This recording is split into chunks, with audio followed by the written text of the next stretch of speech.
নমস্কার, আপনি শুনছেন দ্য হিপনোটিক ক্রনিকলার্সের অডিও গল্প।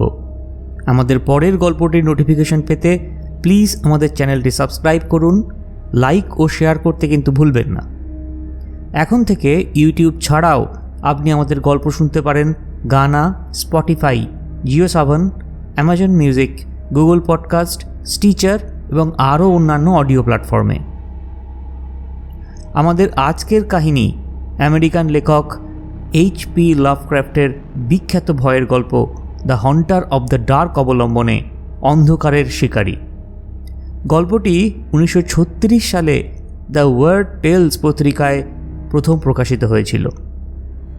গল্পে দোকানদারের ভূমিকায় রয়েছে জয়ন্ত বসু, পুলিশ অফিসার দেবরাজ এবং সূত্রধর আমি শুভেন্দু।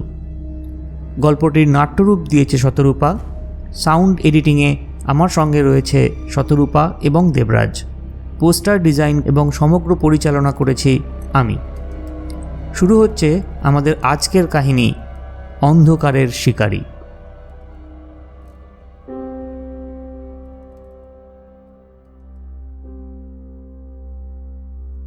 রবার্ট ব্লেক একাধারে একজন লেখক ও শিল্পী ছিলেন।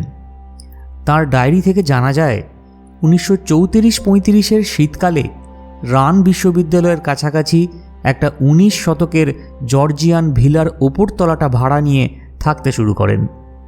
বাড়িটা কলেজ হিল নামে একটা টিলার মাথায়। সেই টিলা জুড়ে বিশ্ববিদ্যালয়ের বিভিন্ন হোস্টেল। ব্লেকের পড়ার ঘরের পশ্চিম দেওয়ালে বড় একটা জানলা ছিল। সেখান থেকে টিলার নিচে ছড়ানো শহরের ছাদগুলো ছাড়িয়ে চমৎকার সূর্যাস্ত চোখে পড়ত। মাইল দুয়েক দূরে দেখা যেত ফেডারেল হিলের গায়ের কিছু ঘিঞ্জি ঘরবাড়ি। এই জানলার সামনে তার লেখাপড়ার টেবিল পাতা হয়েছিল। একাই থাকতেন তিনি। এই সময়ই তার সেরা 5টি গল্প এবং সেরা 7টি ছবির জন্ম হয়। সূর্যাস্তের সময় ব্লেক প্রায়শই তার টেবিলে বসে পশ্চিম দিকে তাকিয়ে থাকতেন। তার দৃষ্টি বিশেষভাবে আকর্ষণ করত প্রাচীন গির্জাটা। এর জানলায় কখনোই আলো দেখা যেত না বলে ব্লেক অনুমান করেছিলেন এটি পরিত্যক্ত। আরও একটা অদ্ভুত বিষয় তার নজরে এসেছিল। যদিও ফেডারেল হিলের অন্যান্য বাড়ি ও গির্জার ছাদ বা মিনারে প্রচুর পাখির আস্তানা নজরে আসত, কিন্তু এই গির্জায় কখনোই কোনো পাখির আস্তানা দেখা যেত না। গির্জার দিকে তাকিয়ে থাকাটা ব্লেকের কাছে একটা নেশার মতো হয়ে উঠেছিল। একদিন তিনি ঠিক করলেন নিজে গিয়ে গির্জাটা দেখে আসবেন।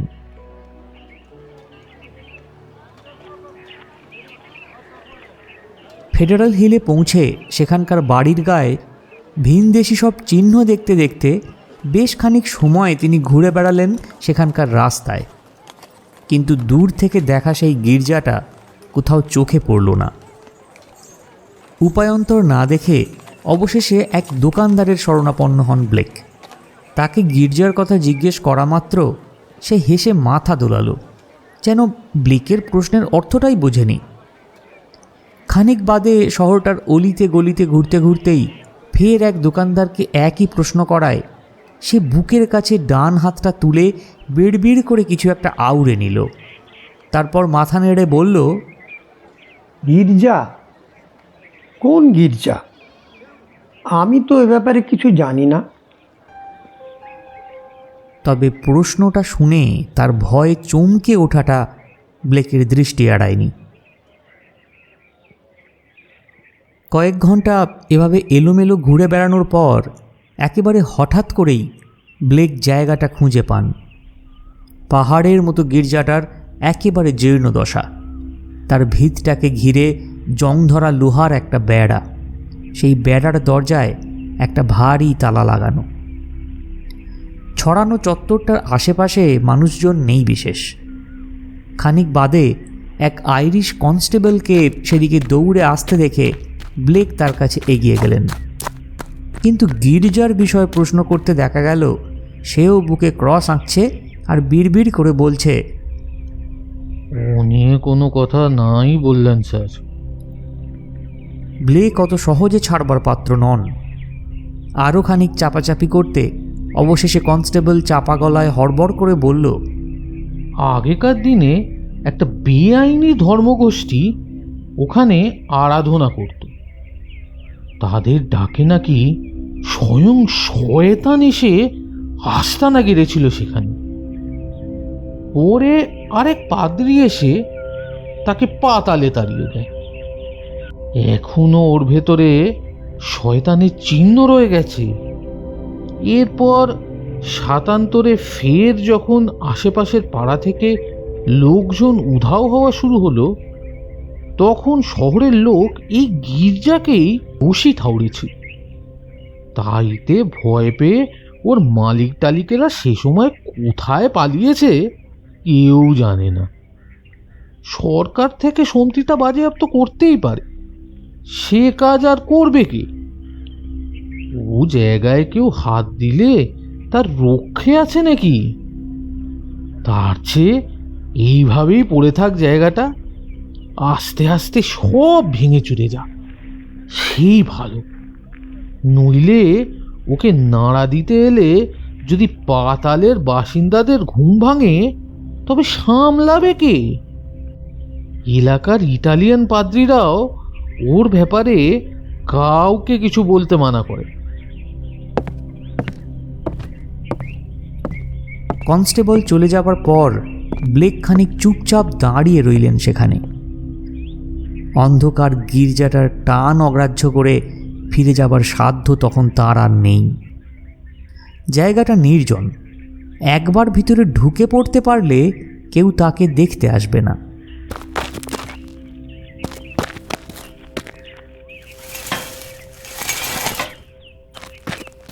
বেশ কিছুক্ষণ খোঁজাখুঁজির পর অবশেষে উত্তর দিকের বেড়ায় দুটো নড়বড়ে শিকের খোঁজ পাওয়া গেল। সাবধানে সেটা সরিয়ে প্রায় ভেতরে ঢুকে গিয়েছেন, এমন সময় হঠাৎ কী খেয়াল হতে ঘুরে দেখেন দূরে এঁকে বেঁকে যাওয়া রাস্তার উপর দুটো লোক ঘর থেকে বের হয়ে তার দিকে দেখছে, আর সেই দোকানদারের মতো ডান হাতটা বুকের কাছে তুলে ধরে কী সব চিহ্ন আঁকছে। খানিক বাদে সামনে খেলতে থাকা বাচ্চাগুলোর হাত ধরে টেনে ঘরের মধ্যে ঢুকে গিয়ে তারা দড়াম করে দরজা বন্ধ করে দিল।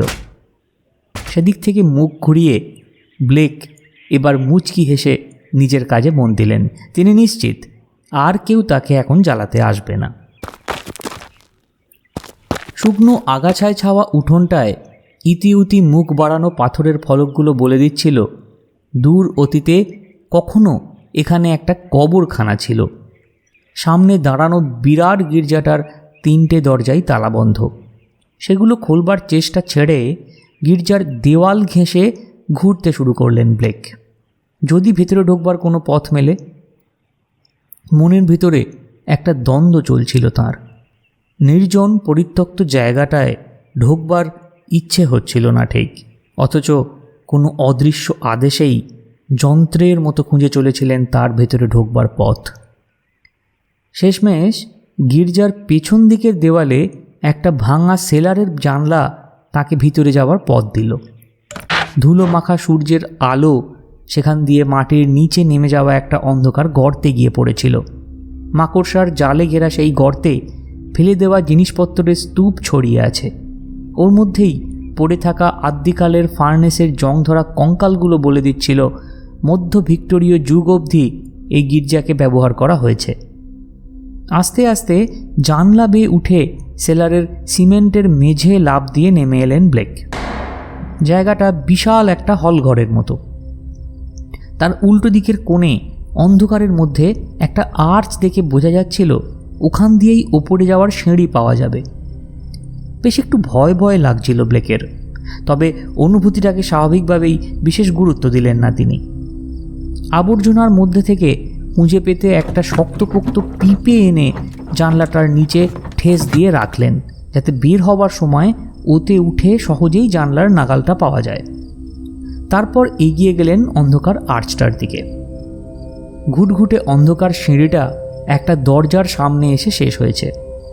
ভেজানো দরজাটা ঠেলতে সেটা খুলে গিয়ে একতলার লম্বা বারান্দাটা চোখে পড়ল ব্লেকের। হালকা আলো আছে এই জায়গাটায়। এক পাশে দেওয়ালের প্যানেলগুলো বিবর্ণ, পোকায় কাটা। দেওয়ালের গায়ে মাঝে মধ্যেই দরজা রয়েছে, সেগুলোয় তালা নেই কোনো। একতলায় উঠেই ঝটপট জায়গাগুলো ঘুরে দেখা শুরু করলেন ব্লেক। মূল গর্ভগৃহটা বেশ ভূতুড়ে। তার প্রার্থনা বেদী আর অন্যান্য আসবাবপত্রে ধুলোর পাহাড় জমে আছে। তার খিলান থেকে খিলানে ঝুলে থাকা বহুকালের মাকড়সার জাল যেন চাঁদোয়া বিছিয়ে রেখেছে মাথার ওপর। ধুলো ঘেরা রঙিন কাঁচের জানলাগুলো দিয়ে শেষ সূর্যের আলো এসে অদ্ভুতুরে আলো ছায়ার খেলা গড়ে তুলেছিল সেখানে। জানলার কাঁচে আঁকা ছবিগুলো ধুলো ময়লার আড়াল থেকে পরিষ্কার চোখে পড়ে না, তবু তার মধ্যেও যেটুকু নজর পড়ছিল তাতে সেগুলো মোটেই সুবিধের ঠেকেনি ব্লেকের। সাধু সন্তদের ছবিদের কিছু কিছু তো বেশ আপত্তিকর।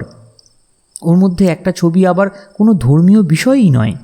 অদ্ভুত ছবিটা ব্লেকের নজর টেনেছিল কিছুক্ষণের জন্য।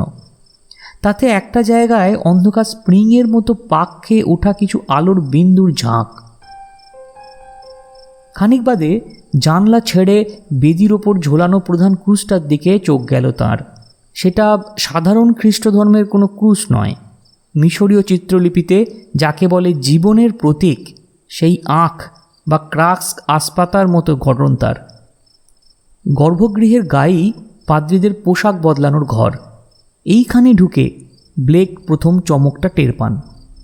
এই ঘরে বেশ কিছু তাকে মেঝে থেকে ছাদ অবধি ঠাসা রয়েছে অজস্র বই আর পুঁথি। তাদের কিছু কিছুর ওপর চোখ বুলিয়ে ব্লেকের গা শিরশির করে উঠেছিল। নিষিদ্ধ ভয়াবহ এইসব বই কোনো গির্জায় থাকবার তো কথা নয়। এর মধ্যে আইবনের পুঁথি, মারের পশ্চিম ইউরোপের ডাকিনীতন্ত্র, নেক্রন মিকনের লাতিন অনুবাদ, ভন জুঞ্জের কালো পুঁথি, কাউন্ট দেরলের পিশাচতন্ত্র, এসব বই ব্লেক নিজেও পড়েছেন। কিন্তু তাছাড়াও নাকটিক পাণ্ডুলিপি, ডজনের পুঁথির মতো যেসব বইয়ের অস্তিত্ব নেই ইতিহাসবিদরা সন্দেহ প্রকাশ করেন, সেই সব বইয়ের কপিও সাজানো ছিল সেখানে। আর ছিল অজস্র প্রাচীন পাণ্ডুলিপি, তাদের নামও কখনো শোনেননি ব্লেক। তার পাতায় পাতায় অজানা ভাষায় লেখাগুলো বোঝবার শক্তিও ছিল না তার। শুধু মাঝে মাঝেই যে চিহ্নগুলো আঁকা থাকছিল সেখানে, তার দিকে চোখ পড়তে গা শিরশির করে উঠেছিল তার এক একবার। তন্ত্রবিদ্যায় যেটুকু জ্ঞান তার আছে তাতে সেসব সংকেত একটা গভীর অশুভ অস্তিত্বের দিকেই নির্দেশ করে। তার মানে স্থানীয় বিশ্বাসগুলো নেহাত গাল গল্প নয়। ঘাঁটতে ঘাঁটতে অবশেষে একটা ভাঙা ড্রয়ারের মধ্যে সবচেয়ে আশ্চর্য বইটার সন্ধান পান ব্লেক। সূর্য, চাঁদ, অন্যান্য গ্রহ কিংবা বিভিন্ন রাশির প্রতীক যে ছবিগুলোকে প্রাচীন যুগ থেকেই অ্যালকেমি, জ্যোতির্বিদ্যা, জ্যোতিষচর্চার কাজে লাগানো হচ্ছে, সেই সব ছবিকে অক্ষর হিসেবে ব্যবহার করে লেখা একটা গোটা বই। একটা অদম্য কৌতূহলে চামড়া বাঁধানো বইটাকে কোটের পকেটে পুরে নিলেন ব্লেক। তারপর সেখান থেকে বেরিয়ে উপরের দিকে যাওয়া একটা সিঁড়ির দিকে এগিয়ে গেলেন।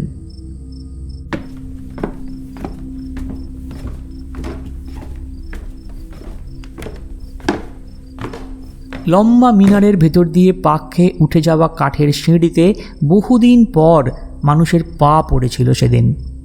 ঘন মাকড়সার জাল ছিঁড়ে উঠতে হচ্ছিল ব্লেককে।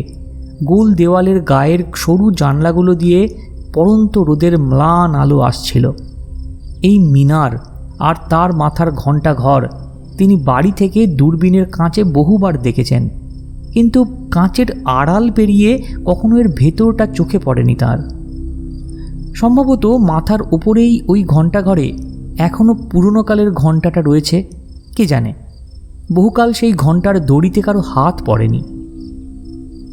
মিনারের মাথার ঘণ্টাঘরে উঠে অবশ্য কোনো ঘণ্টার দেখা পাওয়া গেল না। ঘরটা প্রায় 15 বর্গমিটার মতো হবে। চারদিকে চারটে সরু জানলার রঙিন কাঁচের পিছনে আটকানো পর্দাগুলো পচে গিয়েছে। এক পাশে তার ছাদের শঙ্কু আকৃতির চিলেকোঠায় উঠবার জন্য একটা ধুলোয় ঢাকা সিঁড়ি। ঘরের ঠিক মাঝখানে একটা 4 ফুট মতো লম্বা পাথরের পিলার, তার 6 কোণা শরীরটায় কিছু অজানা উদ্ভট চিত্রলিপি খোদাই করা রয়েছে। পিলারের মাথায় একটা ঢাকনা খোলা ছোট বাক্স বসানো। বাক্সটার ভেতরে উঁকি দিতে দেখা গেল সেখানে ধুলোর স্তূপের ভিতরে দুটো ধাতব ফিতে দিয়ে একটা ছোট ডিমের মতো আকারের পাথর আটকানো। পিলারটাকে ঘিরে 7টা পাথরের উঁচু পিঠের গথিক চেয়ার। চেয়ারগুলোর পিছনে দেওয়ালের ধার ঘেঁষে কালো প্লাস্টারের তৈরি 7টা মূর্তি। সেগুলোর চেহারা অনেকটা ইস্টার আইল্যান্ডের পাথরের মূর্তিগুলোর মতন। জানলা দিয়ে চুঁইয়ে আসা হালকা আলোয় চোখ সয়ে যেতে ব্লেক খেয়াল করলেন হলদেটে কোনো ধাতুর তৈরি বাক্সটার গায়ে কিছু মূর্তি খোদাই করা আছে। উদ্ভট দর্শন মূর্তিগুলোর সঙ্গে পৃথিবীর কোনো পরিচিত জীবের মিল নেই। তার ভিতরে রাখা পাথরের ডিমটা আসলে পালিশ করা একটা বহুতল স্ফটিক, লাল ছিটছিট দেওয়া কোনো কালো খনিজ কেটে তৈরি। জিনিসটা চোখে পড়ার সঙ্গে সঙ্গেই সেটার দিকে অদ্ভুত একটা টান অনুভব করছিলেন ব্লেক। তার অসমান তলগুলোর দিকে তাকিয়ে থাকতে থাকতে তার বারবারই মনে হচ্ছিল যেন যেন তার ভিতর অন্য কোনো দুনিয়ার আভাস দেখতে পাচ্ছেন তিনি। মনের মধ্যে ভেসে উঠছিল অচেনা কিছু দুনিয়ার ছবি। অন্ধকার মহাশূন্যে সাঁতরে চলা গ্রহের দল, তাদের কারো বুকে অতিকায় সব পাথরের মিনার মাথা জাগিয়ে রয়েছে। কোথাও বা জেগে আছে নিষ্প্রাণ পর্বতরাজের সারি, কোথাও আবার অসীম নিঃসীম অন্ধকার শূন্যতার বুকে জেগে থাকা চেতনার ইঙ্গিত। সেখান থেকে চোখ ফেরাতে হঠাৎ তার চোখ গেল ঘরের এক কোণে পড়ে থাকা একটা ধুলোর স্তূপের দিকে। এগিয়ে গিয়ে তার গায়ের মাকড়সার জাল আর ধুলো পরিষ্কার করে চমকে উঠেছিলেন ব্লেক। জিনিসটা একটা কঙ্কাল। ধূসর রঙের একটা কোটের ছেঁড়া ফাটা অবশিষ্টাংশ তখনও তার গায়ে লেগেছিল। উবু হয়ে বসে সাবধানে কঙ্কালটাকে পরীক্ষা করতে আরও কিছু তথ্য বের হয়ে এলো। বুকের খাঁচার ভেতর একটা ধাতব ব্যাজ পেয়ে সেটাকে বের করে এনে দেখা গেল সেটা একটা সাংবাদিকের ব্যাজ। কঙ্কালটার পাশেই একটা ছেঁড়া খোঁড়া পার্স আর একটা ছোট নোট বই পড়েছিল। পার্সের ভেতরে 1893 সালের একটা ডেট ক্যালেন্ডার, কিছু পুরনো দিনের ডলার আর কয়েকটা ভিজিটিং কার্ড পাওয়া গেল। কার্ডে নাম লেখা ছিল এডউইন এম লেলব্রিজ। মরে আসা আলোর কাছে তুলে ধরে নোট বইয়ের পাতায় লেখা বিচ্ছিন্ন কথাগুলো মন দিয়ে পড়ছিলেন ব্লেক। নিজের ডায়েরিতে সেগুলো হুবহু তুলে দিয়েছেন তিনি। প্রফেসর এনক ব্রাউন, প্রত্নতত্ত্ববিদ, তন্ত্রচর্চা, মিশর ফেরত মে 1844। জুলাই মাসে পুরনো ফ্রি উইল চার্চ কেনেন। পাদ্রি ড্রাউন, 4th ব্যাপটিস্ট সংঘ, ডিসেম্বর 29 সারমন। নক্ষত্র জ্ঞান সংঘের বিষয়ে সাবধানবাণী। 45 শেষ নাগাদ সংঘে 97 সদস্য। 1446 3 উধাও, অত্যুজ্জ্বল ট্রাপিজোহেড্রনের প্রথম উল্লেখ। 1848 7 নিখোঁজ, নরবলির গুজবের সূচনা। 1853 তদন্তের ফল শূন্য, উদ্ভট শব্দের গুজব। মিশরীয় ধ্বংসস্তূপে পাওয়া বাক্স নিয়ে শয়তান উপাসনার কাহিনী। উৎস ফাদার ওমালে। বলেন তারা যাকে আহ্বান করে তা আলো সহ্য করতে পারে না। সম্ভবত নক্ষত্র জ্ঞান সংঘের সদস্য 10ম ফ্রান্সিস ফিনের মৃত্যুকালীন জবানবন্দি থেকে পাওয়া তথ্য। সংঘের দাবি অত্যুজ্জ্বল ট্রাপিজোহেড্রন তাদের স্বর্গ ও অন্যান্য বিশ্ব দেখায়। অন্ধকারের শিকারী তাদের গোপন জ্ঞান দান করেন। 1857 অরিন এডির কাহিনী। স্ফটিকের দিকে তাকাবার মাধ্যমে তারা শিকারীকে আহ্বান করে। 1863 সংঘের সদস্য 200-র বেশি, সেনাবাহিনীর কর্মচারী নিষিদ্ধ। 1869 প্যাট্রিক রেগানের অন্তর্ধান, আইরিশ জনতার গির্জা আক্রমণ। 1876 6 নিরুদ্দেশ, মেয়র দপ্তরে ধর্না। ফেব্রুয়ারি 1877 সরকারি হস্তক্ষেপের সিদ্ধান্ত। এপ্রিল 1877 গির্জা বন্ধ হলো। 77 ডিসেম্বরের মধ্যে 177 জন শহর ছেড়ে গেলেন, নাম পাওয়া যায়নি। ভৌতিক কাহিনীর সূত্রপাত 1880। ল্যাগনিয়ানকে 1851 ছবির জন্য বলতে হবে। বোঝা যাচ্ছিল গির্জার রহস্যকে ঘিরে একটা খবর তৈরিতে ব্যস্ত ছিল লেলব্রিজ। হয়তো সেই কাজেই একা একা এখানে এসেছিল দুর্ভাগা মানুষটা, আর ফিরে যায়নি। ভয়ে হার্ট ফেল করেছিল কি? ভাবতে ভাবতেই ফের একবার কঙ্কালটার দিকে চোখ পড়ল ব্লেকের। তার কয়েকটা হাড় এদিক ওদিক ছিটকেও পড়েছে। সেগুলোর কয়েকটা এক পাশ যেন গলে গিয়েছে, বাকিগুলোর গায়ে পরিষ্কার পোড়ার দাগ। সে দাগ রয়েছে তার পোশাকেও। খুলিটার ঠিক মাঝখানে একটা পোড়া দাগের ঘেরা ফুটো। হঠাৎ চোখের সামনে আবছা অন্ধকারের মতো একটা ঘোমটা দেওয়া মূর্তি ভেসে উঠতে ব্লেক খেয়াল করেন কখন যেন নিজের অজান্তেই তিনি ফের একবার গিয়ে ঝুঁকে পড়েছেন ডিম্বাকার স্ফটিকটার ওপর। মূর্তিগুলো মানুষের নয়। পরক্ষণেই দৃশ্য বদলে গিয়ে ভেসে উঠল মরুভূমির বুকে একদল পাথরের স্তম্ভ। আবার তা মিলিয়ে গিয়ে ফুটে উঠল সমুদ্রের গভীরে কোনো শহরের ছবি। সে দৃশ্যকে সরিয়ে দিল গভীর গন্ধকার মহাশূন্যের বুকে শীতল বেগুনি আভায় ভেসে বেড়ানো কালো রঙের ধোঁয়ার কিছু ঘূর্ণি। বাইরে সূর্যাস্ত হয়ে গেছে তখন। কমে আসা আলোয় হঠাৎ ব্লেকের চোখে পড়ল খুব আস্তে আস্তে উজ্জ্বল হয়ে উঠছে স্ফটিকটা। সেদিকে চোখ যেতে লিলের নোটে লেখা সেই অত্যুজ্জ্বল ট্রাপিজোহেড্রনের কথাটা মনে পড়ে গেল ব্লেকের। ক্রমশই উজ্জ্বল আরও বাড়ছিল স্ফটিকের। এক নজর সেদিকে দেখেই হঠাৎ এগিয়ে গিয়ে বাক্সটার ডালা বন্ধ করে দিলেন ব্লেক। আর সঙ্গে সঙ্গেই মাথার উপরের চিলেকোটা থেকে একটা খড়মড় করে শব্দ উঠল, সম্ভবত ইঁদুরের শব্দ।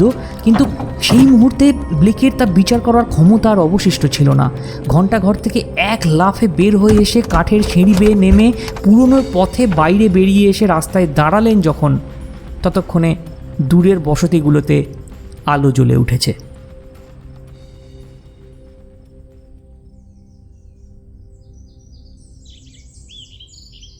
এর পরের কিছুদিন ব্লেক খরচ করেছিলেন 40 বছর আগের অজস্র খবরের কাগজের কাটিং জোগাড় করে সেগুলো পড়ায়।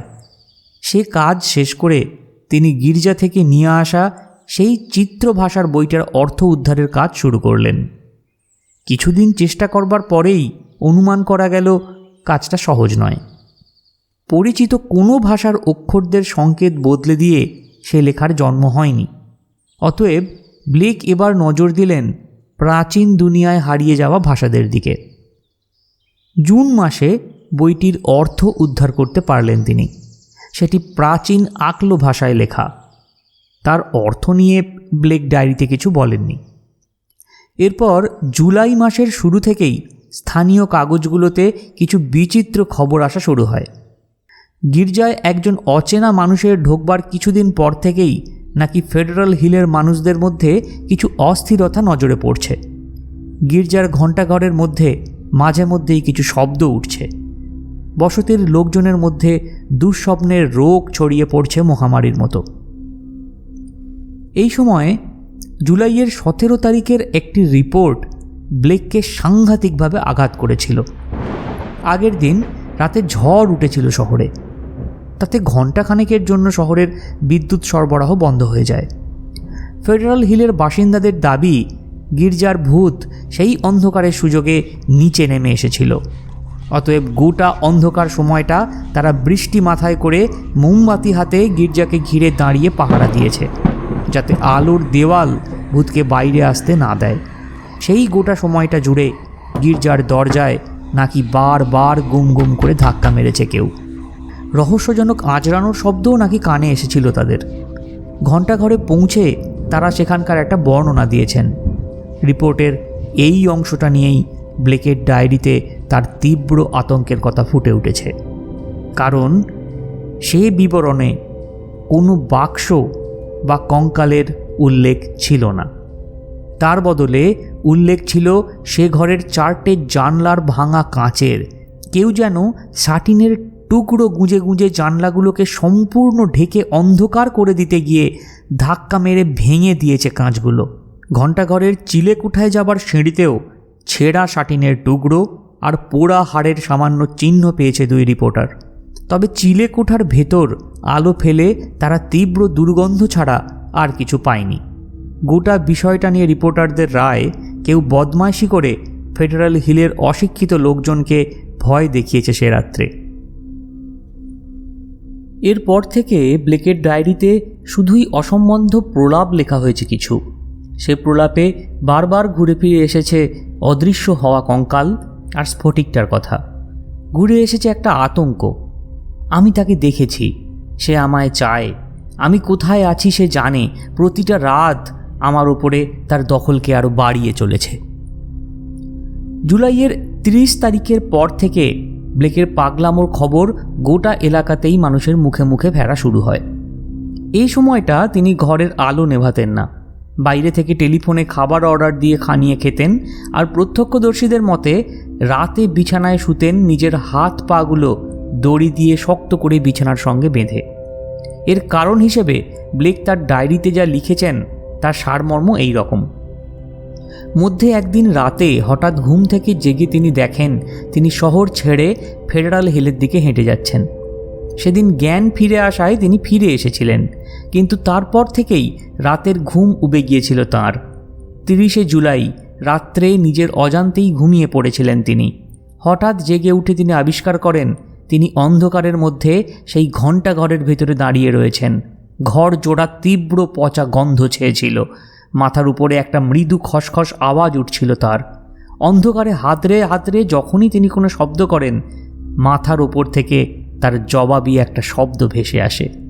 একবার তার হাতটা গিয়ে পড়ে পাথরের পিলারটার ফাঁকা মাথায়। এরপরেই তিনি আবিষ্কার করেন তার হাতে একটা সিঁড়ির রেলিং, সেটা ধরে ধরে ওপরের দিকে উঠে যাচ্ছিল তার শরীরটা। এই সময় দুর্গন্ধটা তীব্র হয়ে ওঠে তার নাকে, সেই সঙ্গে আগুনের উত্তপ্ত একটা হলকায় ঝলসে যাচ্ছিল যেন তার চোখ মুখ। তার চোখের সামনে অদ্ভুত কিছু ছবি ভেসে উঠছিল, তারপর সেগুলো মিশে যাচ্ছিল অন্ধকারের বুকে ঘুরন্ত কিছু নক্ষত্রের ছবির সঙ্গে। তার স্মৃতিতে ফিরে আসছিল বিশৃঙ্খল মহাবিশ্ব নিয়ে কিছু আদিম উপকথা, যে মহাবিশ্বের কেন্দ্রে স্থাণু হয়ে থাকে নির্বোধ দেবতা আজাথত। তাকে ঘিরে নেচে চলে অবয়বহীন নর্তকের দল, বেজে চলে অজানা থাবায় ধরা রাক্ষসী বাঁশির একঘেয়ে মায়াবী সুর। আর তারপরই হঠাৎ পরিচিত দুনিয়া থেকে ভেসে আসা একটা তীব্র শব্দ তার চেতনা ফিরিয়ে দেয়। সঙ্গে সঙ্গেই একটা তীব্র ভয়ের ঢেউ খেলে যায় তার সারা শরীরে। সেটা সম্ভবত ফেডারাল হিলের কারো বাড়িতে পুজোর বাজি ফাটানোর শব্দ। এরপরেই ব্লেক আর্তনাদ করতে করতে সিঁড়ি বেয়ে নেমে এসে গির্জা ছেড়ে পালিয়ে যান নিজের বাড়ির দিকে। পরদিন সকালে তিনি বাড়ির নিচের তলায় বসবার ঘরে জেগে ওঠেন। তার শরীরের বাইরে যাবার পোশাক ছিঁড়ে খুঁড়ে গেছে, সারা শরীরে কাটা ছেঁড়ার দাগ। আয়নার সামনে দাঁড়িয়ে ব্লেক আবিষ্কার করেন তার মাথার চুল বেশ খানিকটা পুড়ে গেছে। তার পোশাকে একটা বিশ্রী গন্ধ তখনও লেগেছিল।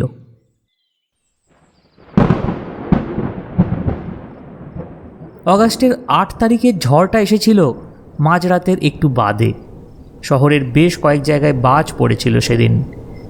বৃষ্টির তেজও তীব্র ছিল।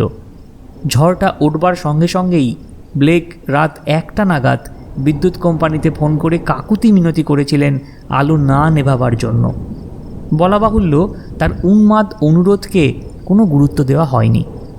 জানানো হয়েছিল ঝড়ের তেজ বাড়লে নিরাপত্তার খাতিরে বিদ্যুৎ সরবরাহ বন্ধ করতেই হবে কোম্পানিকে।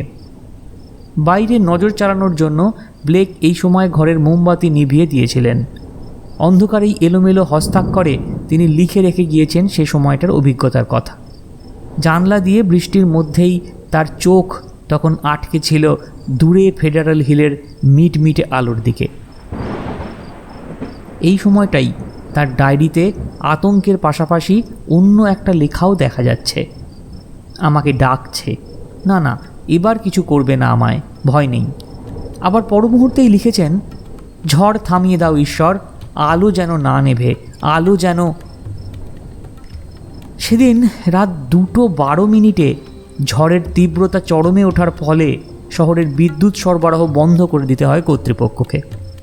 ব্লেকের ডায়েরিতে তখন একটা কথাই লেখা, আলো নিভেছে, ঈশ্বর আমায় রক্ষা করুন।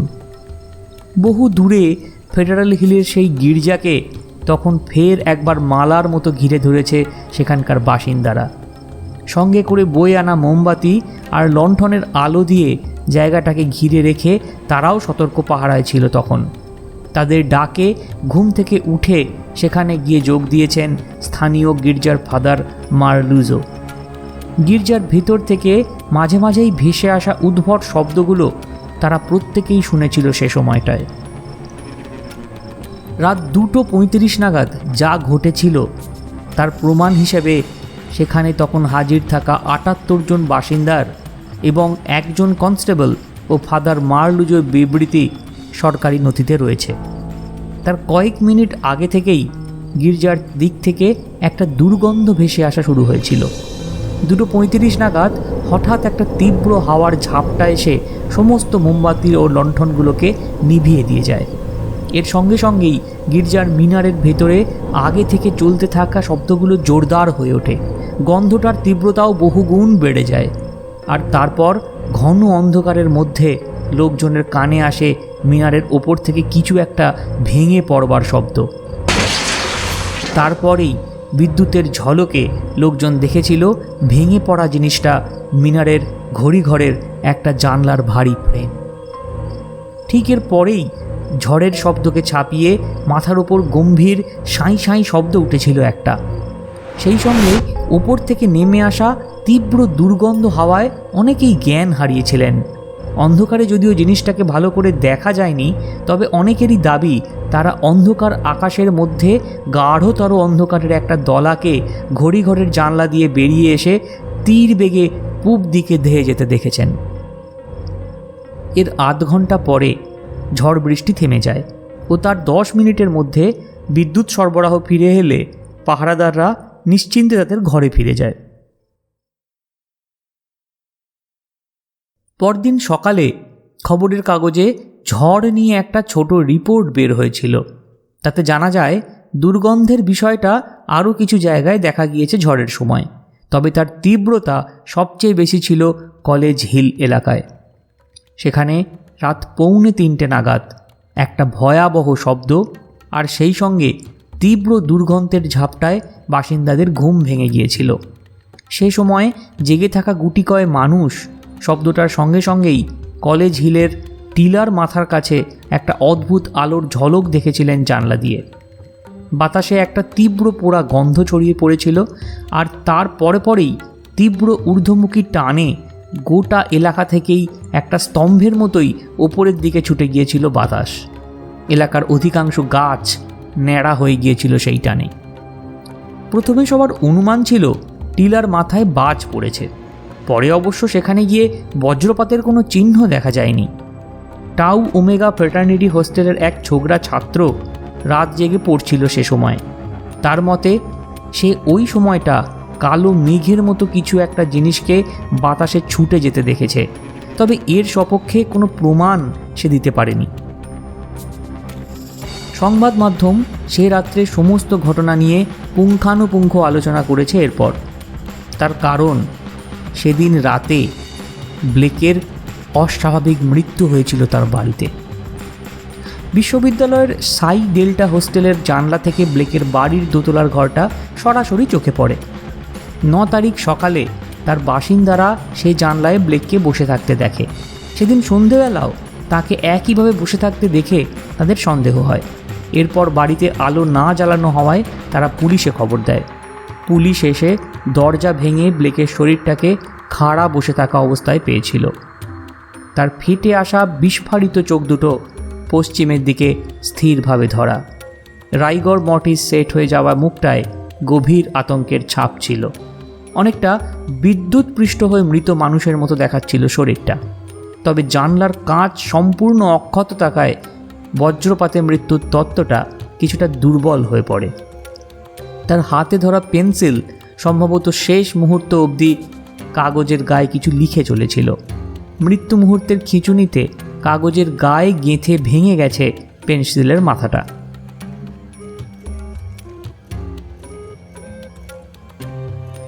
এতক্ষণ শুনছিলেন আজকের গল্প অন্ধকারের শিকারী। আমাদের পরিবেশনা ভালো লেগে থাকলে প্লিজ ভিডিওটি লাইক করুন, শেয়ার করুন আর কমেন্ট বক্সে অবশ্যই লিখে জানান আপনার অভিজ্ঞতা। সাবস্ক্রাইব করতে কিন্তু ভুলবেন না। ধন্যবাদ।